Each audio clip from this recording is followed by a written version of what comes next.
I want to share something with you guys from the Gospel of Luke. And this is something that Jesus says because he's talking about the coming of the Son of Man. Now, if he's coming and he's talking, that means it's a second coming because he's on earth talking to people right now. So he's telling about a time where the Son of Man, meaning Jesus, is going to physically come back. Listen, when you see Son of Man, that means it is the physical appearance of Jesus, because he was physically resurrected from the dead. The Jehovah's Witnesses, and there's other groups too, but the Jehovah's Witnesses, I know a little something about them because I came out of them. They do not believe that Jesus was resurrected from the dead. They'll say, yeah, we do. We believe he was resurrected. His spirit got resurrected from the dead. He went up to heaven to become Michael the Archangel again. And, that's just, boy, that's so sad, right? That means they don't believe. They're like the Sadducees. Because if you don't believe in the physical resurrection of Jesus, then you can't believe in the physical resurrection of others as well. Jesus' spirit never died. His spirit never died. His spirit didn't need to be raised from the dead. It was his body. Resurrection is always bodily. It's not your spirit. It's a body thing. But the Jehovah's Witnesses are taught misinformation from their leaders, right? And this misinformation is spread to all the followers.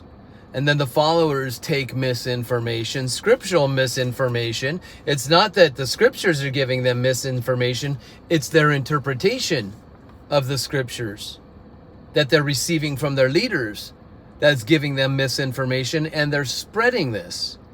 Just, for a little, for instance, there's people on YouTube that put out videos or Rumble or whatever other channels. But I've seen people that I respect spreading misinformation.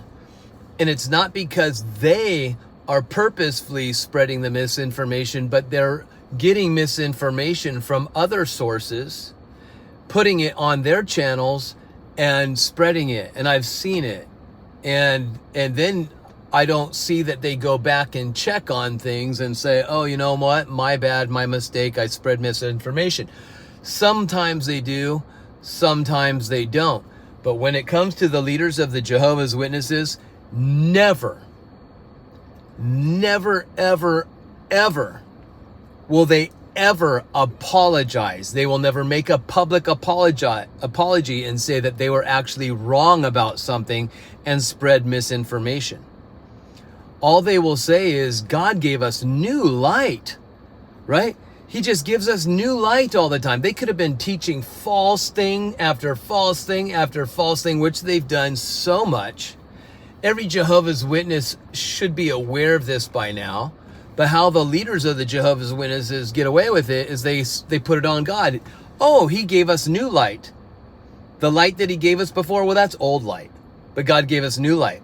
It's almost like God... They're basically saying God gave them misinformation, and then God updated the misinformation and improved it even more. And that's just sad. And the followers of the Jehovah's Witnesses, they actually believe this. Although there's a whole bunch of people that have woken up and come out of that religious brainwashing that they were in. Well, anyway,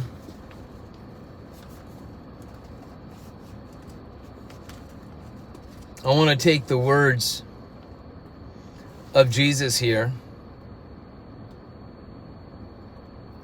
from the Bible, because he's talking about the coming of the Son of Man and things that'll happen before he comes back. And like I said, this is his physical return. When you see Son of Man, that means you see the human being, the physical form returning. If he were to say Son of God, right?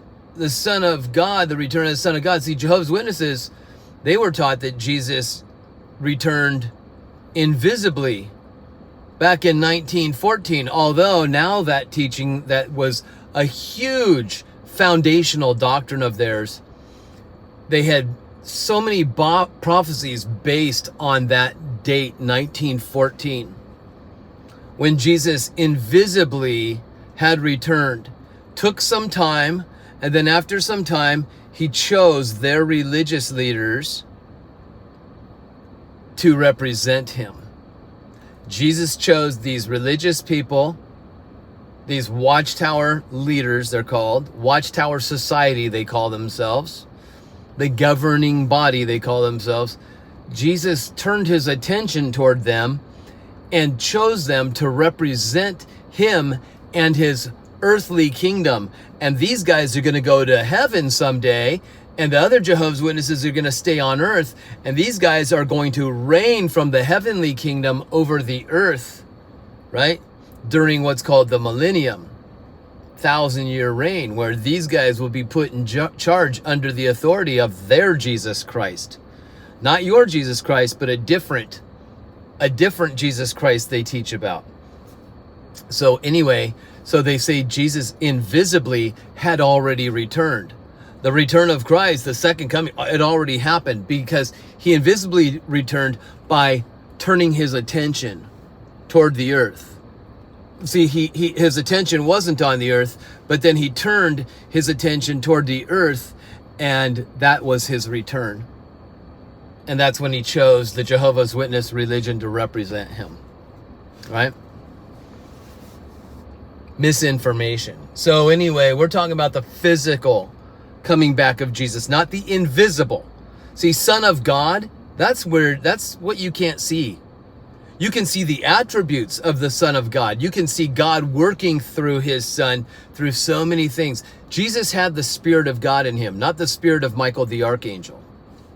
He had the Spirit of God. That's why God could call him his only begotten, or in Greek, monogenes. Monogenes means the only genes. Mono is only, and genes is where we get the word genes or genetics in English. Genes, even generation. God's only genetics. See, they were sons of God called angels. They were sons of God, but the Bible says, to which angel did God ever say, you are my only begotten, my only genetics? He didn't say that to any angel. He called angels sons, but he never called them his only genetics sons. But he did call Jesus. That means Jesus' genetics or nature. His nature is God. When he came to earth, his nature was God. He had the Spirit of God in him. That was invisible to the eye, which you cannot see. You can't see spirit with your eye unless spirit manifests, right? So Jesus comes in a body. The body that he came in, named Yeshua, was called Son of Man. The spirit that inhabited that body is called Son of God. Do you understand that? Man, I wish Jehovah's Witnesses were watching this right now. I know some ex-Jehovah's Witnesses are, but I just wish some Jehovah's Witnesses would watch this and get an aha moment. And whoa, and just understand that they've never been taught these things before. And it helps you to understand the nature of Christ so much easier. How he can be God and is God in spirit, and God inhabited flesh. Do you understand that?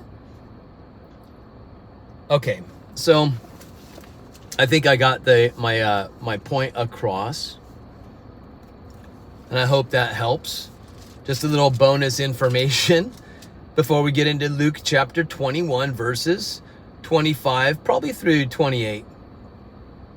Jesus says, and there will be signs in sun and moon and stars,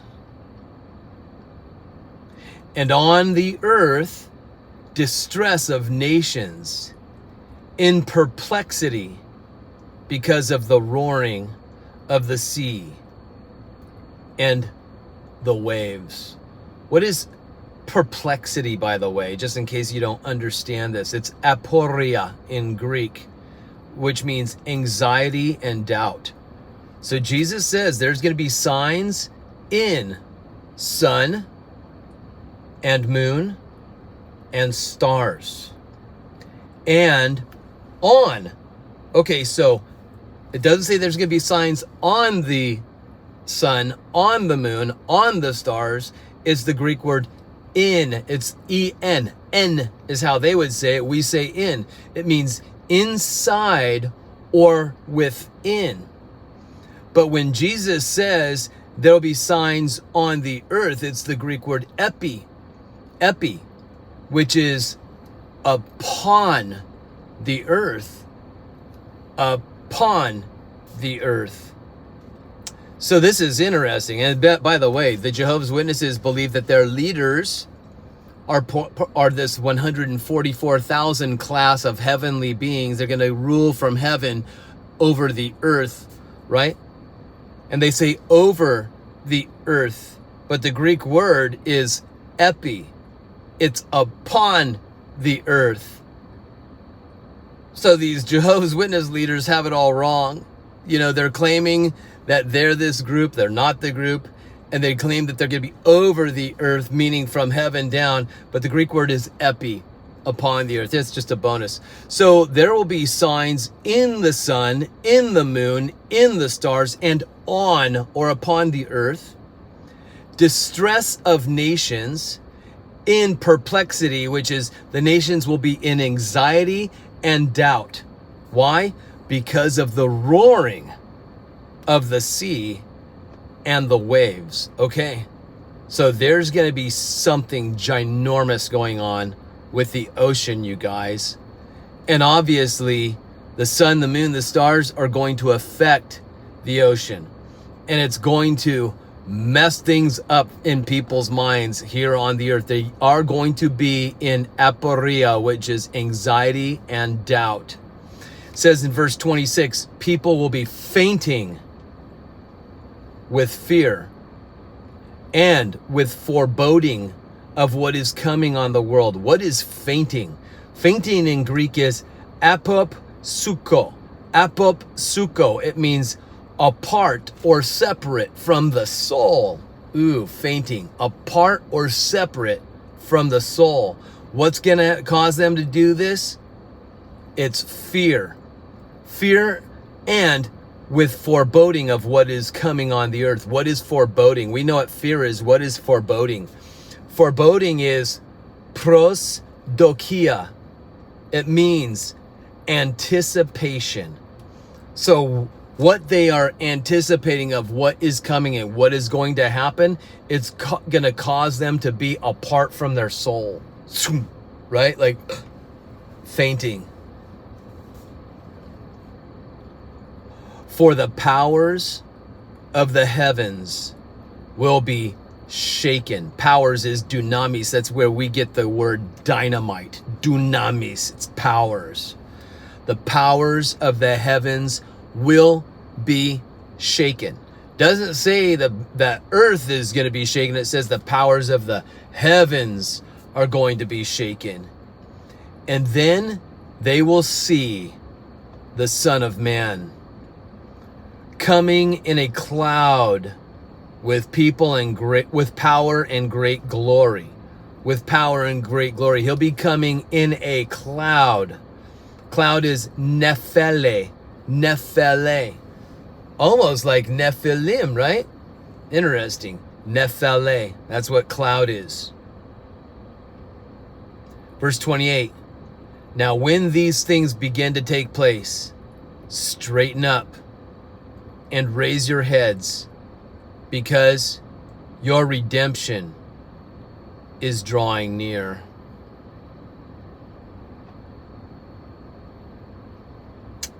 Interesting stuff, you guys. Now,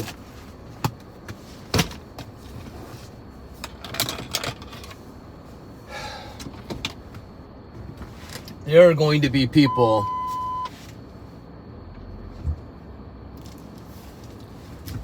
of course,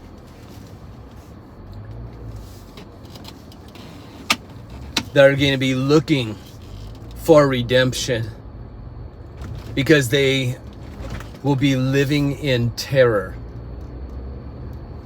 during what is called the Great Tribulation. Now, in this cloud, there's other verses of the Bible, and the Bible can take things and put it into context. Jesus, when he comes back, he's not coming alone.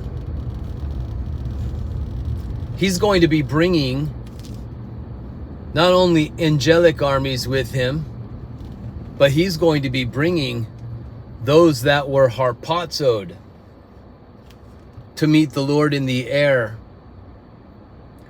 and were changed in an atomic second, in the blink or twinkling of an eye, so fast. They put on a spiritually glorified body. They put on immortality.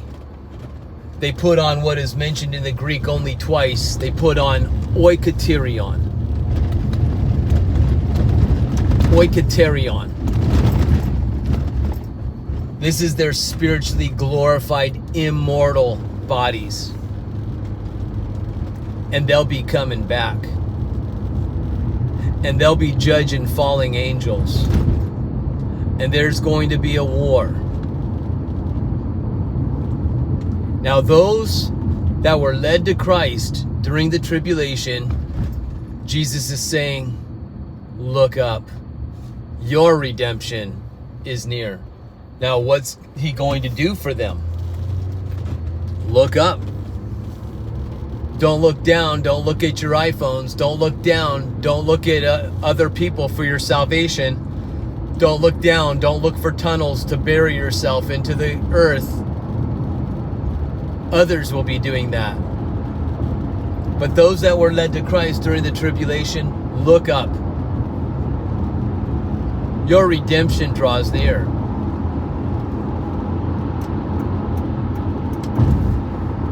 Now, there's going to be things, of course,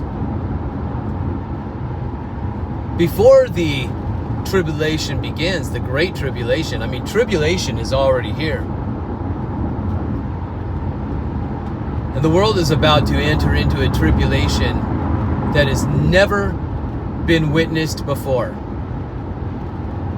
Jesus says before he comes back, it'll be like the days of Noah.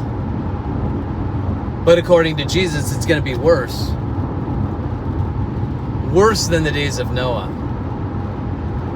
Now, you and I,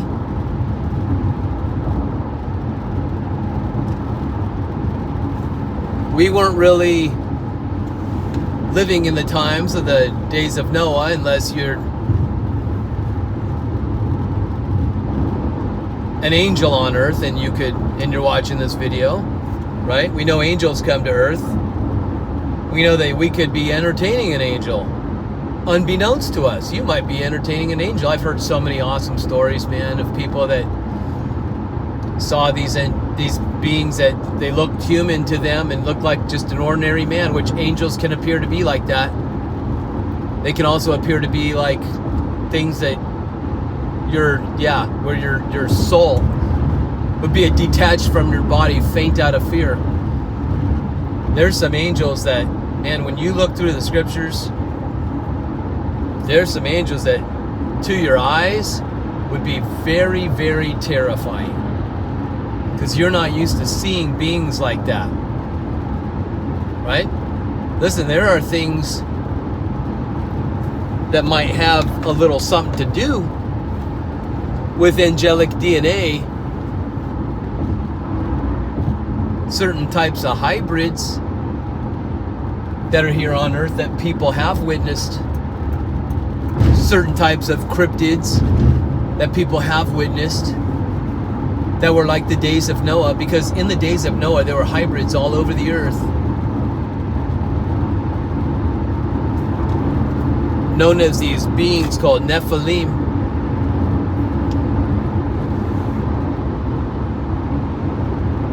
And the Nephilim, they had children as well. They were not only here on earth during the days of Noah, but Genesis says that they also came back after the days of Noah.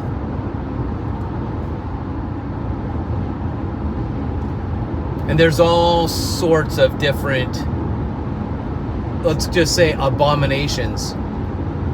The best word that you can use for this is abomination. They're beings and entities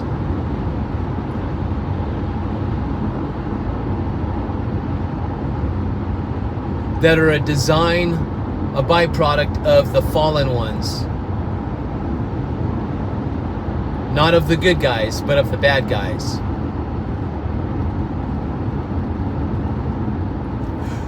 So there's going to be all kinds of sorts of things that's causing people to faint out of fear for what is coming upon the earth. And there's going to be some heavenly things that you're going to see shooken up. There's things about this earth that people have no idea about it. And there's things about the heavens that people have no idea about. They've been lied to, they bought into the lie, and they put their trust in scientism. Science, there's nothing wrong with. But scientism, it's a religion.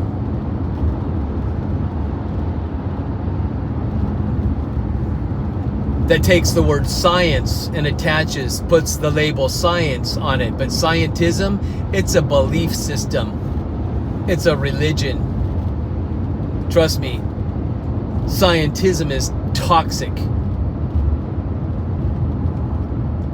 And a whole bunch of people have bought into scientism. And whatever scientism teaches, and scientism has its religious organizations, such as, to name one, NASA, NASA, a Hebrew word that was stolen by a group.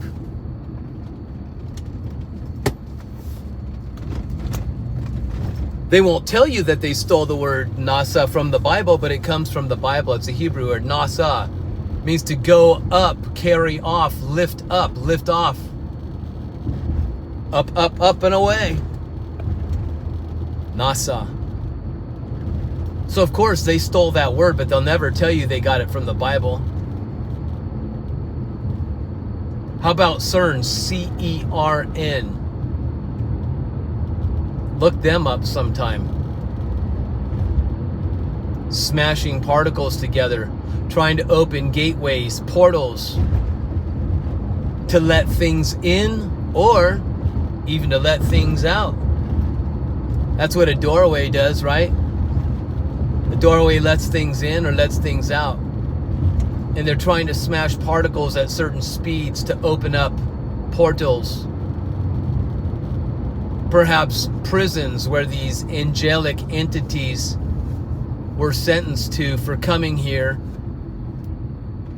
and messing with God's creation and creating abominations here on earth.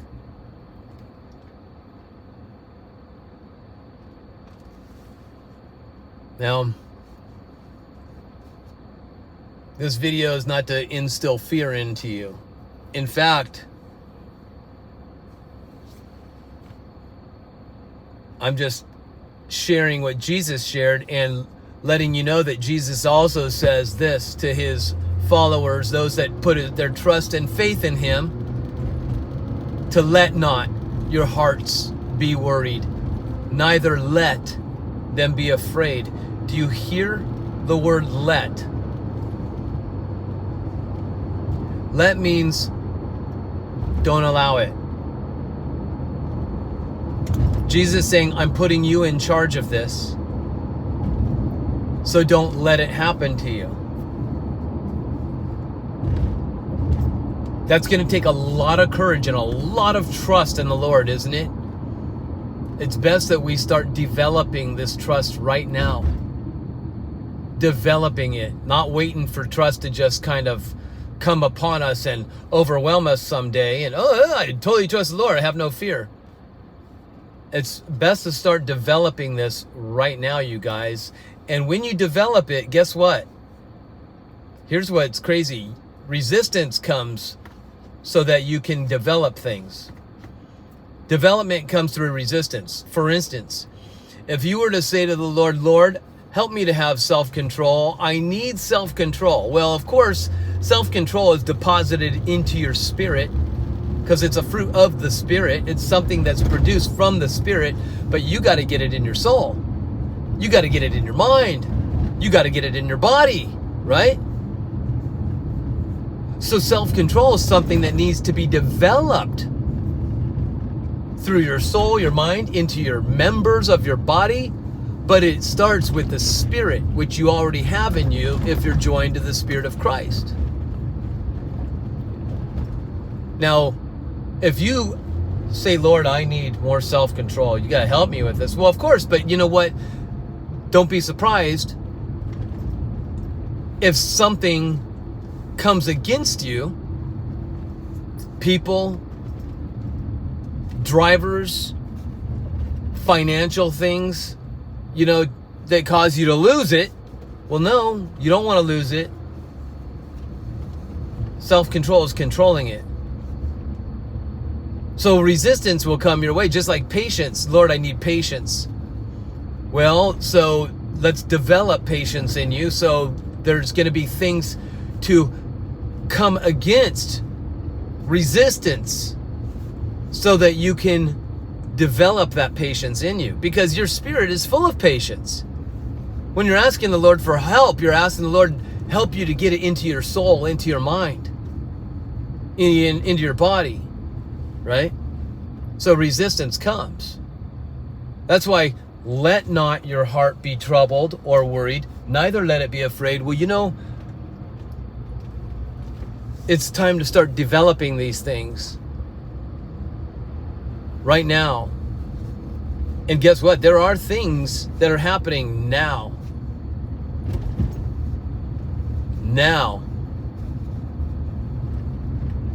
That'll help you to develop your character. Especially when it comes to fear and worries and stuff. Listen, what if you said, Lord, I want to cast out demons? Well, have you ever seen a demon? Whether the demon has manifested or it hasn't. Have you ever? And don't just say, yeah, I'm surrounded by demons. They cause me to watch porn and all that stuff. They might influence you, but I'm talking, have you ever really come across a demon or demons? Demons. Have you? Demons, according to the book of Enoch, are disembodied spirits.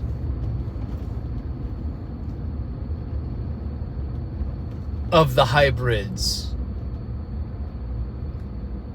Those are demons. Spirits of Nephilim and the spirits of the children of the Nephilim. Unclean spirits would be the spirits of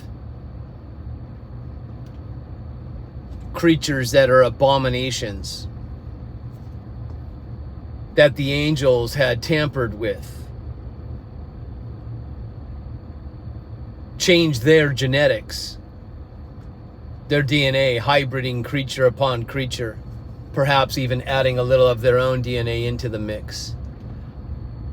Oh, these angels have technology they've had these technologies for a long time that blows our stuff away. Ours is laughable to them.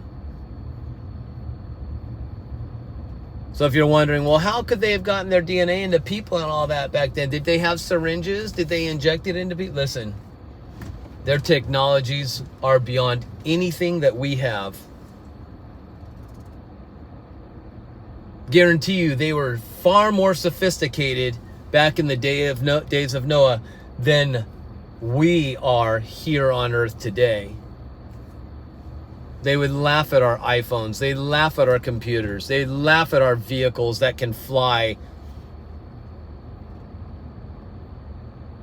And those that are ground vehicles. It's nothing compared to the things that they know and have.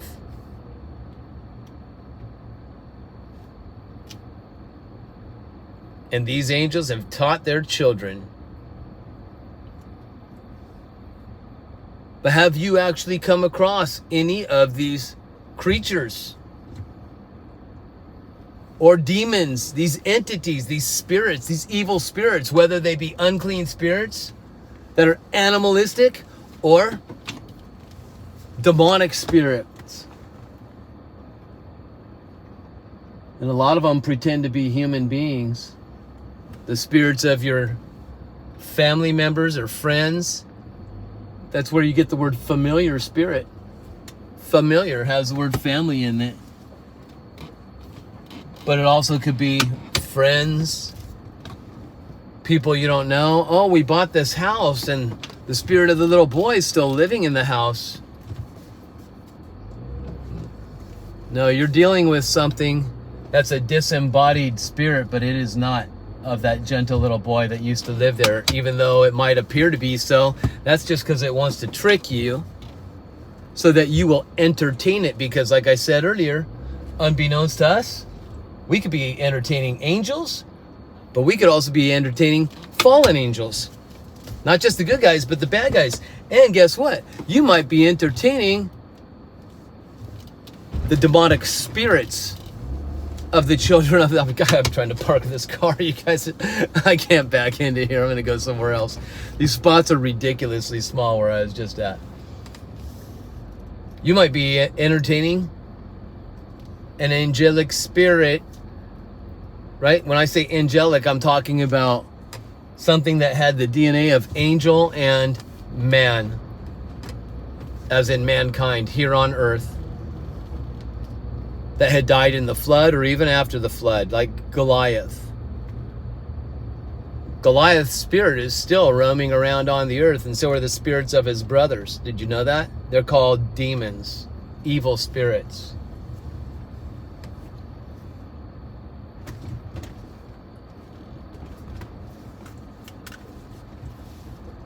If things like Sasquatch, if those were earthly creations of God,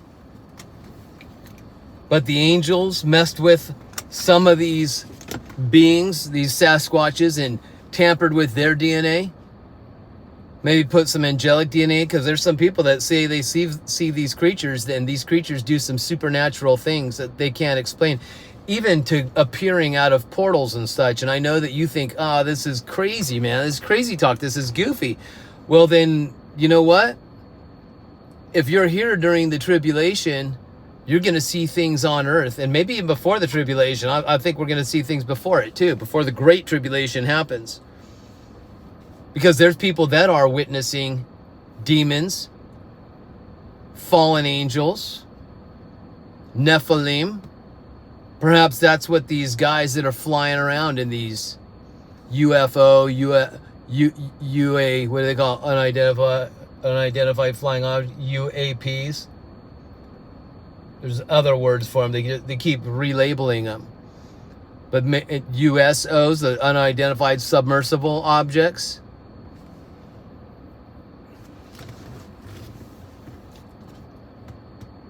Listen, people are witnessing things now. I've witnessed things, and let me tell you, when I was a Jehovah's Witness, I was lifted off the ground by a demon in these boys' house. These boys that weren't Jehovah's Witnesses. I was over at their house. I wasn't allowed to associate with non-Jehovah Witness kids, but this was the boy's mother was a co-worker of my mom's.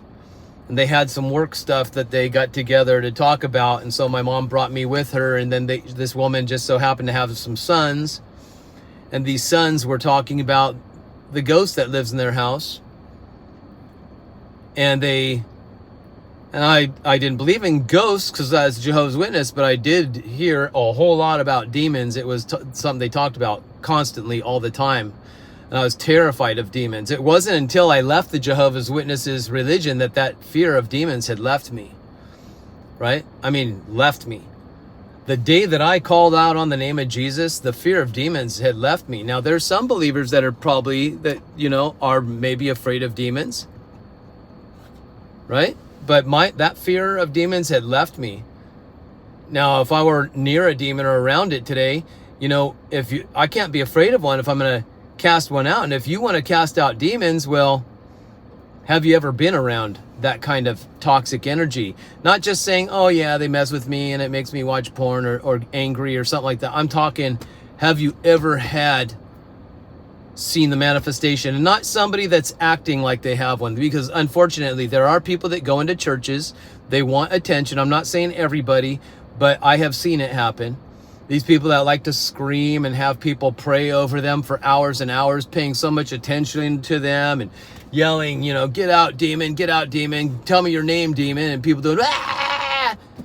Until okay, I think I'm gonna stop acting now. And I'm not saying this doesn't happen. It truly does. There are demon possessions, trust me. But there's also fakers too. And the Spirit of God that's in you, well, I definitely am tuned into who's putting on a show and who's not.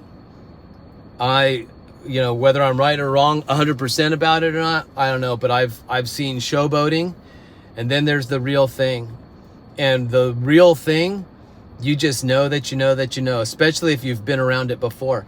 Well, anyway, so when I was Jehovah's Witness, I had these kids channel this, what they called a ghost in their house. And they put me in a chair.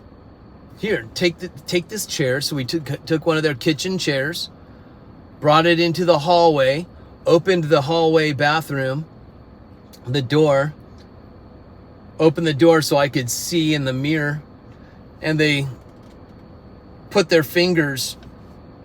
Now these are two young boys, and I'm a young boy, and either these young boys have the powers of Superman, or something was channeling its power into these boys, because what happened is they put their fingers under the legs of the chair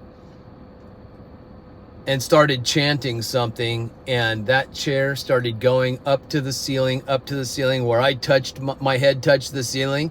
The chair wasn't wobbling, it wasn't moving. It was a smooth ride all the way up and all the way down. Now, of course, I didn't want to act like I was afraid, but it terrified me so bad, and I couldn't sleep for months, not a good night's sleep, and I was terrified. I had seen demonic entities since I was a little boy. I saw spirits like you wouldn't believe at a very young age, and I still remember them all. I remember it. Was it my child imagination?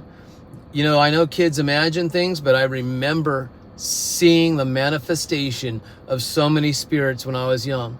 Some of them want to scare you. Some of them want to appear to be, friendly little characters so that they might get your trust and entertain you. But they want to mess with everybody, not just adults. They want to mess with children. They even want to mess with animals, right? Perhaps some of them even get into animals, and that's why you see animals going crazy. And perhaps some of them are just in these creatures that might be hybrid. Like I said, what if something like a Sasquatch was part of God's creation?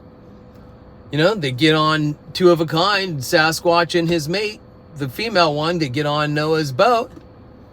After the flood, they procreate. But what if these angelic beings that obviously came back with certain types of technologies? There's a whole bunch of different angelic beings, you guys.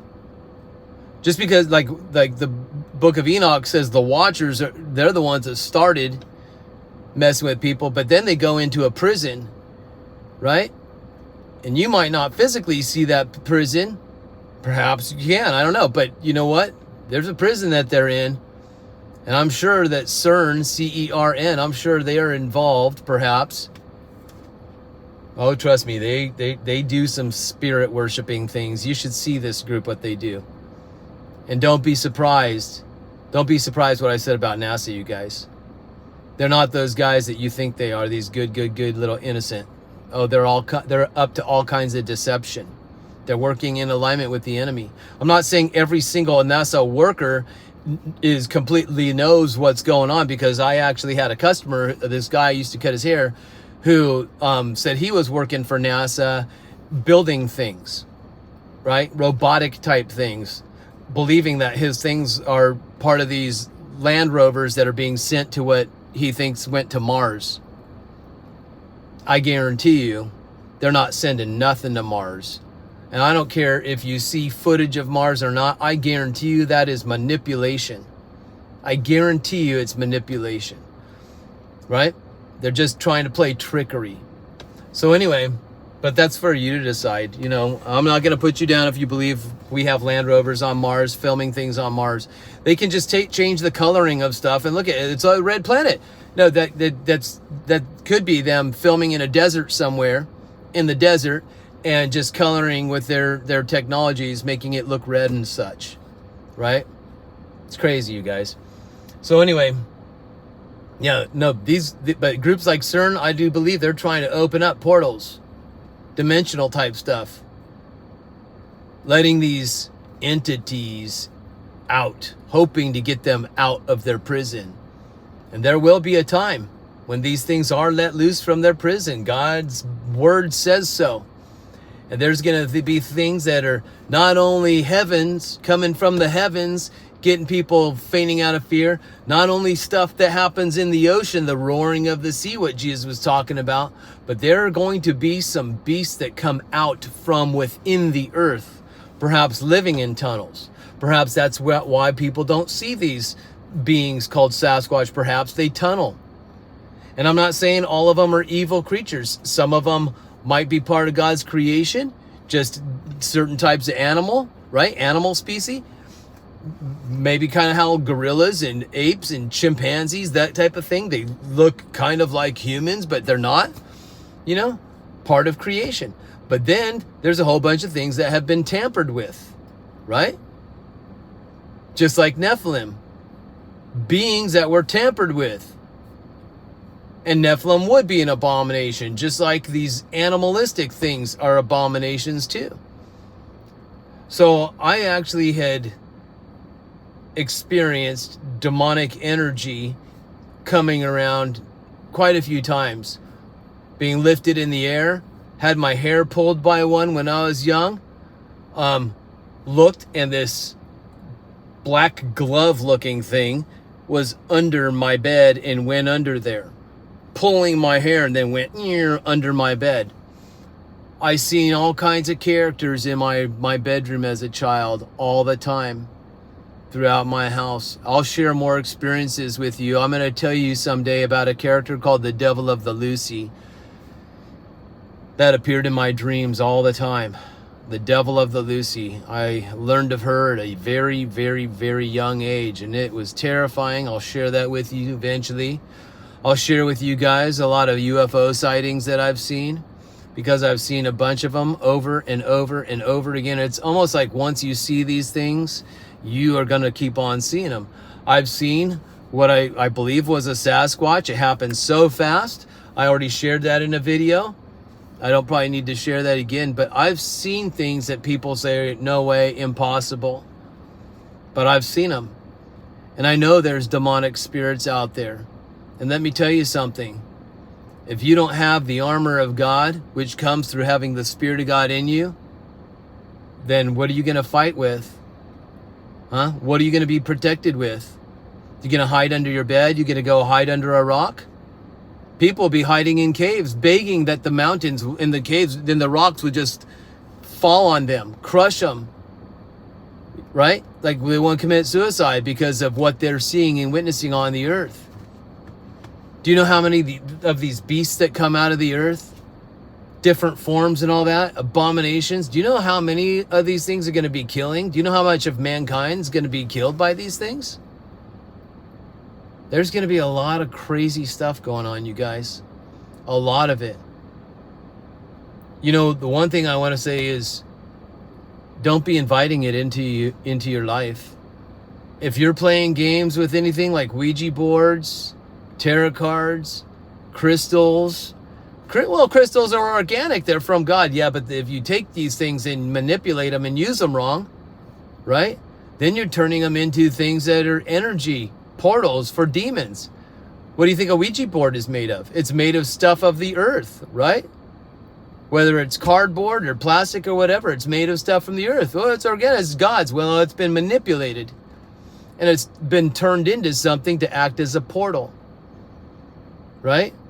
This Charlie game that people play with pencils. Whether you want to believe it's true or not, listen, these things are dangerous. You know, trying to call on Slender Man. These types of things are dangers. Inviting things into your home, even through what you're watching through different sources, whether it's movies or YouTube or Netflix or whatever else. There are things unbeknownst to us sometimes that we are inviting into our home. And sometimes these things won't manifest and sometimes they will. But they just want an entryway and they want to be entertained by you.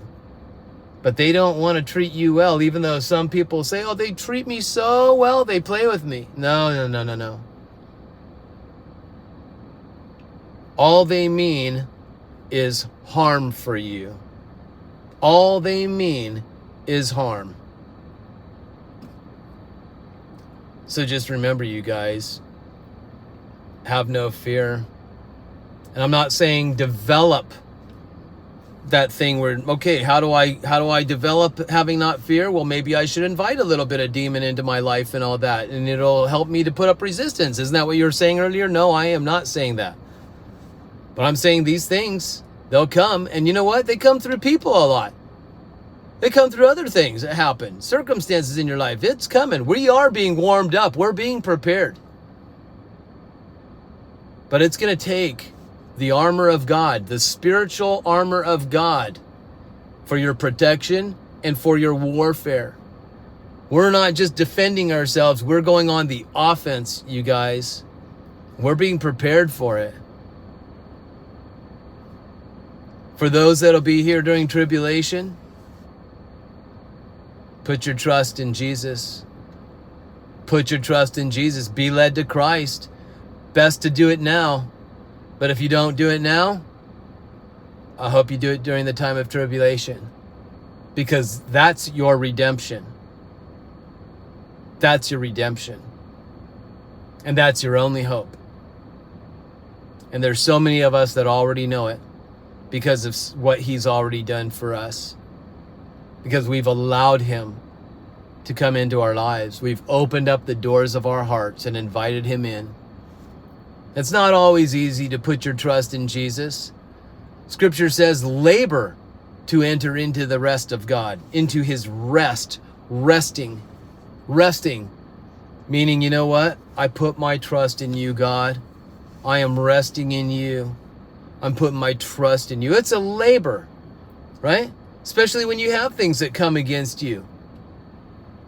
But those things that come against you, whether it's financial things or whatever it is, it's resistance, but that so that you can build. You understand? Build that trust instead of just waiting for it to magically happen.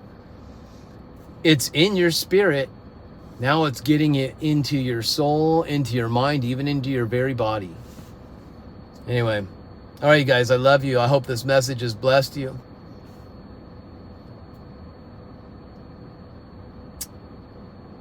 And God willing, will see you all in the next video. Have a great day.